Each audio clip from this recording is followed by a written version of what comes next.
Board परीक्षा की तैयारी करने वाले सभी विद्यार्थियों का स्वागत, हार्दिक अभिनंदन और वंदन।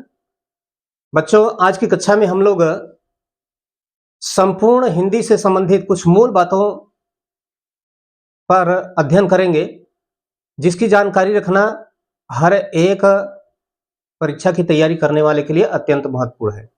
तो आइए तत्काल हम अपने वीडियो शुरू करते हैं। देखिए, हिंदी में वचन के प्रकार। बच्चों ध्यान देना, हिंदी में पूछ रहा है हिंदी में वचन के प्रकार कितने प्रकार के होते हैं? 2 प्रकार के। कौन कौन? एक वचन और दूसरा होता है बहुवचन। बहुवचन हिंदी में 2 प्रकार के वचन। कौन? एक वचन और बहुवचन। यही यदि परीक्षा में पूछता है संस्कृत में वचन कितने प्रकार के होते हैं, तो संस्कृत में वचन 3 प्रकार के होते हैं। एक वचन और बहुवचन तो है, और इसी के बीच में एक होता है द्विवचन। ठीक, तो हिंदी में वचन 2 प्रकार के, एक वचन और बहुवचन। और संस्कृत में पूछता है कि वचन कितने प्रकार का है, तो उसमें 3 प्रकार के, एक वचन, द्विवचन और बहुवचन। ठीक, इसके बाद अलंकार के प्रकार। अलंकार के प्रकार मुख्य रूप से अलंकार 2 प्रकार के होते हैं। कौन कौन से? एक होता है शब्दालंकार, शब्दालंकार, और दूसरा होता है अर्थालंकार। ये मुख्य रूप से 2 प्रकार के अलंकार होते हैं, लेकिन इन दोनों को मिलाकर के एक और अलंकार हमारे भाषा व्याकरण में प्रयुक्त होता है, व्यवहार में लाया जाता है, जिसको हम उभयालंकार कहते हैं।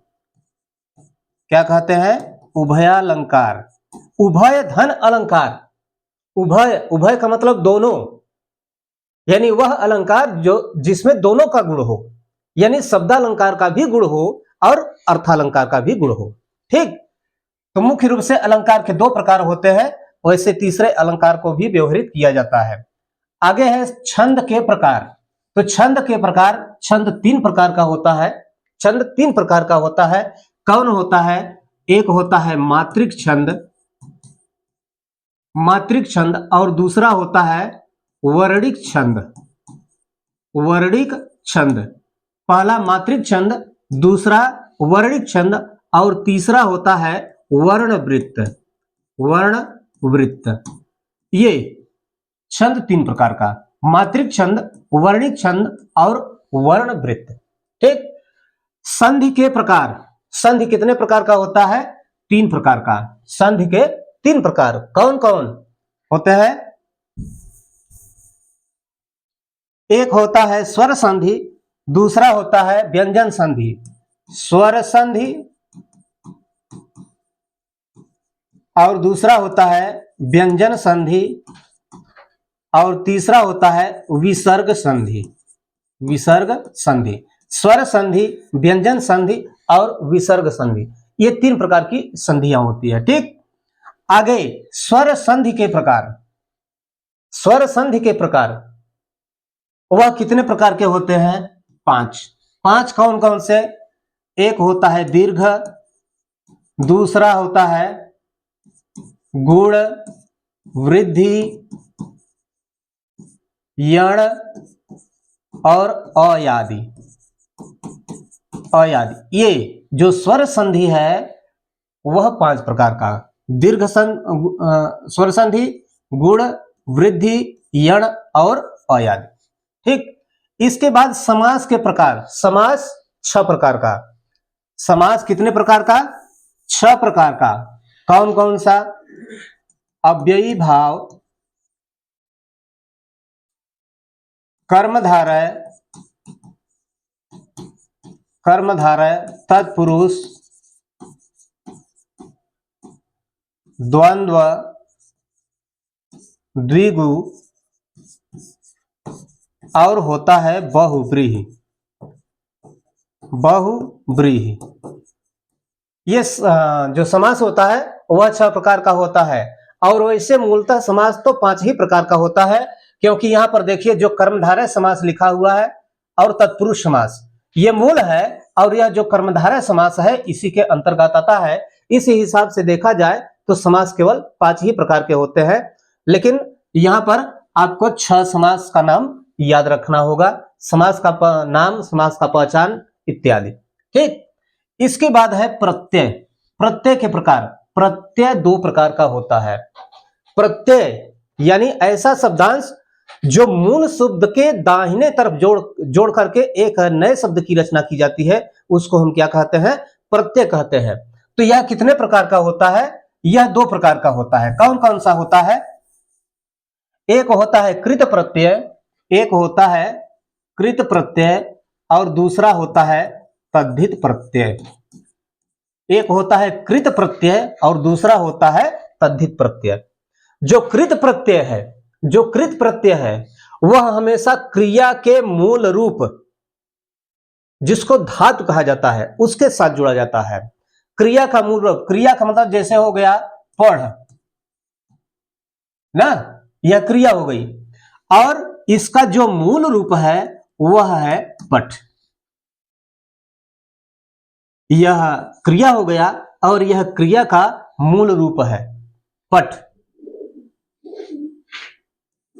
संस्कृत में आपको पठ धातु का रूप भी लिखाया गया होगा, रटवाया भी गया होगा। पठ का, लिख का, ना, गम का सब रटवाया गया होगा।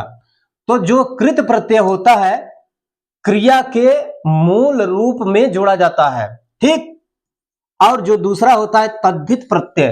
तद्धित प्रत्यय, अब देखिए, जो यह हो गया यह तो क्रिया के साथ हो गया, लेकिन जो दूसरा है क्रिया को छोड़कर संज्ञा, सर्वनाम, क्रिया, विशेषण, अव्यय, इन 5 प्रकारों में से क्रिया को निकाल दीजिए। यानी क्रिया को छोड़कर जितने भी शेष बचते हैं, संज्ञा, सर्वनाम, विशेषण और अव्यय, उनके साथ जो प्रत्यय जोड़ा जाता है उसको हम कहते हैं तद्धित प्रत्यय। उसको क्या कहा जाता है? तद्धित प्रत्यय। ठीक, तो यह प्रत्यय 2 प्रकार के हो गए। इसके बाद विभक्ति के प्रकार। विभक्तियां 7 प्रकार की होती हैं। प्रथमा, द्वितीय, तृतीया, चतुर्थी, पंचमी, षष्ठी और सप्तमी। विभक्ति 7 प्रकार की। इसके बाद रस के प्रकार।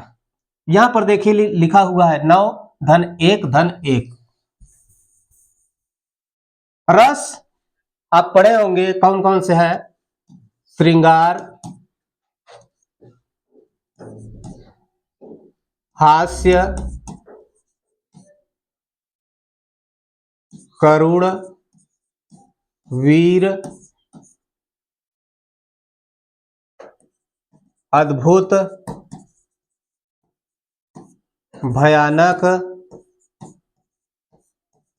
कितने हो गए? 1 2 3 4 5 6। भयानक के बाद है विभत्स, और है शांत। कितने हो गए? 1 2 3 4 5 6 7 8। एक छूट रहा है, कौन सा छूट रहा है? ध्यान कीजिए आप लोग भी। हाँ, रौद्र छूट रहा है। ठीक, ये 9 रस हो गया, ठीक ना, ये 9 रस हो गया। ठीक, इसके बाद जो धन लिखा हुआ है 1, इसका मतलब है कि एक और है जो रस की श्रेणी में रखा जाता है। कौन है? वात्सल्य। कौन है? वात्सल्य। वात्सल्य, ठीक है ना, जो कि श्रृंगार के ही श्रृंगार का ही एक तरह से पर्याय कह लीजिए, श्रृंगार के समकक्ष का है, ठीक है ना। श्रृंगार कहाँ होता है? जहां पर प्रेमी और प्रेमिका का वर्णन होता है। अच्छा, श्रृंगार भी 2 प्रकार का होता है। एक होता है संयोग श्रृंगार और दूसरा होता है वियोग श्रृंगार। जहां पर नायक और नायिका के मिलन का वर्णन होता है वहां पर संयोग श्रृंगार होता है, और जहां पर नायक नायिका के अलगाव का भाव होता है वहां पर क्या होता है? वियोग श्रृंगार। तो ठीक वही चीज यह वात्सल्य भी है, केवल अंतर इतना है कि जहां पर श्रृंगार में नायक नायिका का वर्णन होता है वहीं पर वात्सल्य में माता और पुत्र का वर्णन होता है। ठीक, वात्सल्य में माता और पुत्र का ही वर्णन होता है। इसके बाद फिर लिखा हुआ है धन 1, ठीक ना। धन 1 का मतलब कि एक और है रस, जिसको कि हम रस की श्रेणी में रखते हैं, उसका अध्ययन करते हैं, वह है भक्ति रस। ठीक ना। तो मूल रूप से रसों की संख्या 9, इसके बाद वात्सल्य को भी जोड़ा गया है, भक्ति रस की श्रेणी में रखा गया है। उसके वात्सल्य को रस की श्रेणी में रखा गया है, इसके बाद भक्ति को भी रस की श्रेणी में रखा गया है। ठीक। इसके बाद पुरुष के प्रकार। पुरुष 3 प्रकार के। पुरुष कितने प्रकार के? 3 प्रकार के। कौन कौन से होते हैं? एक होता है प्रथम पुरुष, दूसरा होता है मध्यम पुरुष और तीसरा होता है उत्तम पुरुष। ठीक। पुरुष 3 प्रकार के, प्रथम पुरुष, मध्यम पुरुष और उत्तम पुरुष। जो उत्तम पुरुष होता है उसका सीधा संबंध स्वयं से होता है, यानी वक्ता से होता है। अभी इसको विस्तार से बताएंगे बाद में। जो मध्यम पुरुष होता है इसका संबंध श्रोता से होता है, और जो प्रथम पुरुष होता है इसका संबंध अन्य से होता है। ठीक ना। तो पुरुष के प्रकार 3 है। कौन कौन? प्रथम पुरुष, मध्यम पुरुष और उत्तम पुरुष। इसके बाद कारक के प्रकार। कारक के प्रकार 8। कौन कौन से? कर्ता, कर्म, करण, संप्रदान, अपादान, संबंध, अधिकरण और संबोधन। कारक 8 प्रकार के। कर्ता, कर्म, करण, संप्रदान, अपादान, संबंध, अधिकरण और संबोधन। ये 8 प्रकार के कारक हो गए। इसके बाद लिंग के प्रकार। हिंदी में लिंग 2 प्रकार के होते हैं। ठीक ना। कौन कौन से? एक होता है पुल्लिंग और दूसरा होता है स्त्रीलिंग। पुल्लिंग और स्त्रीलिंग यदि हम संस्कृत में जाएं तो यह 3 प्रकार का होता है। कौन कौन से होता है? एक होता है उभय लिंग। संस्कृत में ये भी लिंग श्रेणी में आता है। ठीक। वैसे अब तो हिंदी में भी इसका प्रयोग होने लगा है। ठीक ना। तो लिंग कितने प्रकार के? 2 प्रकार के। एक होता है पुल्लिंग और दूसरा होता है स्त्रीलिंग। ठीक।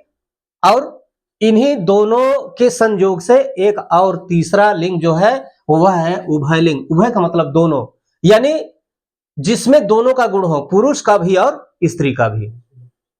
ठीक। तो ये रहा आज का परीक्षा अभ्यास और व्याकरण से संबंधित प्रमुख बातें, जो कि परीक्षा के लिए आपको बहुत ही महत्वपूर्ण है। इन सब में से कुछ न कुछ परीक्षा में पूछता है।